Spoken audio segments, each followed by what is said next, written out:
And this is the Spades Table, and I am your host, Jack Spade, coming to you straight out of the great city of Atlanta, GA. And as the title reads, The Pineapple Liar and the Saga continues.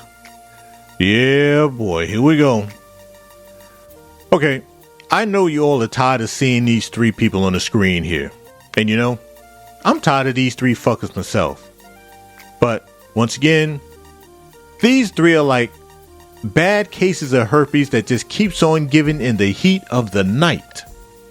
So we already know who the woman is on the left of the screen. That's Melly Monaco with her old fake, overly accentuated Caribbean accent. And the guy on the right of the screen is old fake ass Navy nuclear physicist, screen name NS Crisis, better known as No Skill in Crisis, better known as No Don, No Juan. But little is known of the young woman in the middle, screen name Jalea. But due to the power of the internet and a little bit of the Spade Man detective work, I found myself a little bit of information. Her name is Jalea Roscoe, originally from Augusta, Georgia, now a resident of Atlanta, Georgia. Age 23, no children, and recently retired from the NBA after 4 years. She's in nursing school. She recently just opened up a dance studio, and she has interest in the entertainment industry. Oh, the NBA.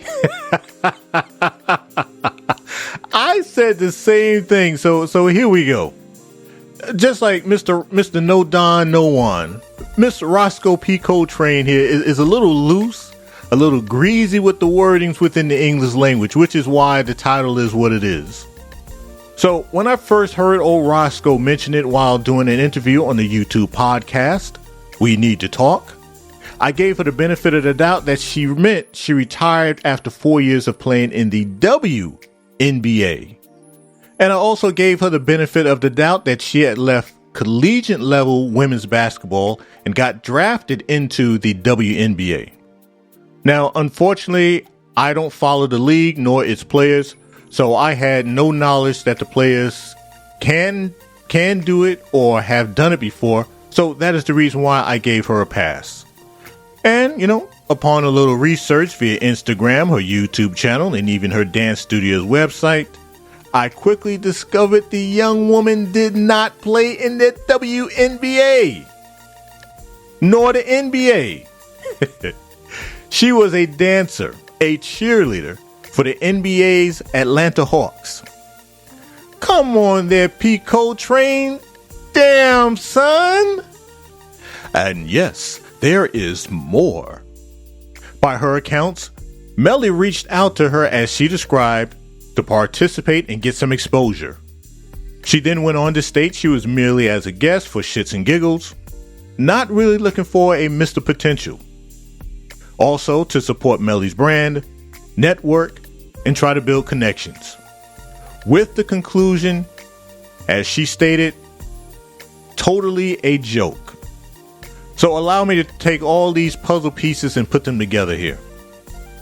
On one hand, you have No Don, No Juan, who lives in Woodlands, Texas, which is 30 minutes north of Houston, and also claims he's in the Navy, all right? And in the other hand, you have Miss Roscoe P. Coltrane here, who lives in Atlanta, Georgia, is a nursing school student, owner and instructor of a dance school, and has interest in getting into the entertainment business, all right? And people are going ape shit because she pineappled the guy. And that's one thing I'm not understanding about the appeal of this show. And I've mentioned this on other panels. It's not like the old dating shows like Love Connection, The Fifth Wheel, Eliminate, The Dating Game, and a slew of others. You know, at least with those shows, you know, there was a possibility that maybe, even though it was remote, that something could develop, you know, between the guests because they all lived in the same specific location. And that was in the vicinity of Los Angeles, California. But this show here, I mean, you have the girl, she's in one state. You have the guy, he's in a totally different state. But the viewers, I mean, notably the women, they find this entertaining. In my observation, really, the Pineapple Show is just nothing more than one big damn beta cuckathon where thirsty, in need of attention burger boys, I call them burger boys, they call in and then turn around and get humiliated for the entertainment of damn women. And to be honest, really, this is really nothing different than Kevin Samuel's old program. I mean, only difference is you just swap the genders. I mean, the guys voluntarily call up. Yeah, they call up for the abuse. To include, they cam up. So, all their friends, family members, co-workers, and others, they have living proof that their dumbass got flamed and embarrassed on not only a nationally viewed broadcast, but it's also viewed internationally. So let me allow myself to look at it from this perspective. Let's say instead of me being 57, I was 23. Would I allow myself to call in to be No, because at 23, I had too much of a damn ego. I had too much pride and ego. Let's say if I was 16, 17,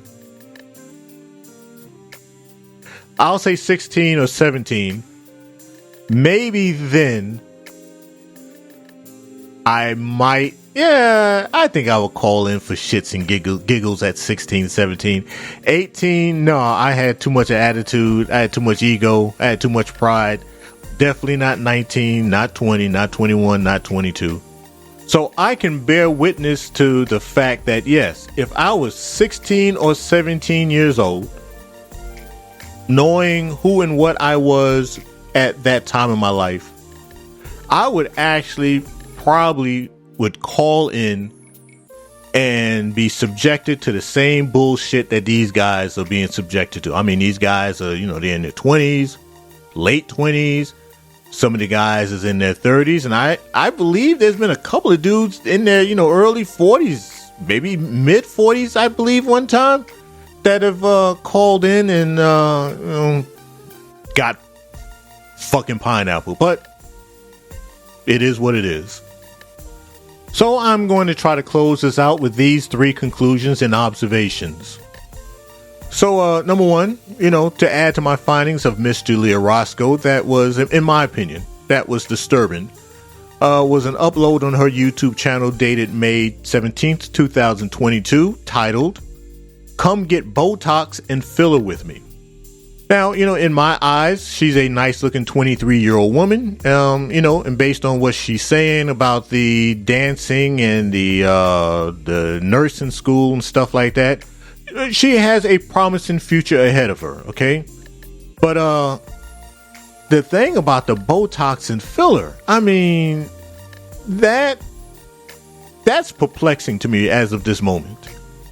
And as I've indicated on this channel and on other channels, that I've been associated with Atlanta and its Hollywooddness, the vibe, the aspirations, the projections since 1990. Ooh, Lord have mercy, yeah, since 1990. I mean, there are things that I like about this city. Now, let's not forget, baby. I'm a New Yorker. I'm a New Yorker for life. I am a Brooklynite to that day I die. But, looking back, man, I think I've now lived in 14, 15 different cities, 6 different states, 1 European country, and I keep coming back to Georgia. So let's just say I am a adopted Georgianite, or whatever the hell the damn term is here. And like I said, I really don't have a problem. I don't have too much of a problem with the city of Atlanta, because of its ability to attract people, notably blacks from all over the United States. But it has festered a lot of this backwards and toxic thinking, aspirations, and undertakings. I mean, people, they question why my dating and mating checklist has so many bullet points. And a lot of it's just, associating with the women that are here in Atlanta. Now, that's not to say if I lived in a place like, if I had stayed in New York City, if I had moved down to Jacksonville, Florida, Dallas, Texas, Los Angeles, Denver, Colorado, Chicago, or any of these places, I wouldn't feel the same way. But, I can say that my dating and mating was pretty much groomed here in the state of Georgia, not specifically the Atlanta area. So let me get back on track. So really, let me see, how can I get back on track here? So let me just narrow it down to this. It's because, women have forced me to draw specific and detailed lines in the sand. Like I said, it's just due to my experiences, which included being here in the Atlanta, Georgia-ish area. Okay, number 2, and for some odd reason, I'm starting to feel like a rarity on this one. But I never had any issues with Jalea Pineapple and that kid NS Crisis. Mr. No Don, No Juan, NS. No Skills Crisis. And saying he had no personality. Because he didn't. I mean, let's be honest. Okay, he was asked a very simple question. She asked him, hey, tell me something about yourself. And the little, a minute or two that he had, I mean, the guy dropped the ball trying to sell himself. I mean, I seriously doubt this is going to scar him for the rest of his life. I don't think Mr. NS Crisis, whatever his real name is, even though he's a liar. But, it is what it is. I don't believe that this is going to scar him for the rest of his life. And probably 3, 4, 5 years from now, once he, kind of, work his way through the ropes of, answering those type of questions, marketing himself to women, all this little bit here will just be a story in a chapter of his life. Hopefully he gets a chance to cross paths with an OG like I did way back in days. Kind of, take him under his wing, constructively and, square him away on this. Tell him, how to converse with women effectively. Sell yourself. I'm not saying that you need to pimp yourself or simp yourself out to women, but hey, when you're asked that question, hey, tell me something about yourself. You put it on automatic, and you have that gift for gab. I mean, look, no man comes out of his mama's womb with the gift for gab, with the gift of being able to sell himself. I don't care what people say and what the hell they try to project. It's a learned art. Just like same thing for women. They're not born with the gift for gab. Yeah, I mean, based on the data, women use more words per day than men, blah, blah, blah, and all that kind of stuff. But I mean, it's a skill. It's a skill set. It takes learning. It takes trial and error. It takes effort. So I don't know where the hell I'm going with this, but yeah. So basically, hopefully, like I said, Mr. NS Crisis, he just builds upon this, and hell, in a couple of years, get some more life experience on his belt. Dude be just, he just be like, "Badao" with the words. Not like me. I don't need nobody to be like me. I don't even want my son to be like me when it comes down to yapping off at the mouth about myself. But to wind all this part up, he's going to learn from this, and this is just, like I said, just going to be a ended chapter in his life. So let's get on to number 3. All right, number 3. Okay, so tell me about yourself. A very simple, open-ended question that these goofballs like the deceased Kevin Samuels, Obsidian Ali, I'm gonna add Jason Black to this one, and Alan Roger Curry. That's another one right there. I mean, you name them, these guys all up and down fucking YouTube, their asses are included, who don't and can't address this very simple part of dating, mating, and initiating a conversation with the opposite sex. Because, they openly show with their unguarded projections that they lack the basic skills of conversing with the opposite sex. With the intent on giving the women a good reason to want to know more about them, besides the fact that, they're pretty good at being women's next burger boy plan. So, for the most part, we just basically have the blind selling game to the blind. And the blind that is sold the game, they lack the life experiences to weigh the bullshit against. So what you end up with, the sellers of the bullshit, be it male or female content creators, we see them all up and down damn YouTube. They have the right that's sellable, and and it comes off as entertaining. They will not have a reason to sell something with a bit more reality to it. Something that is actually practical and can stand the test of the real world.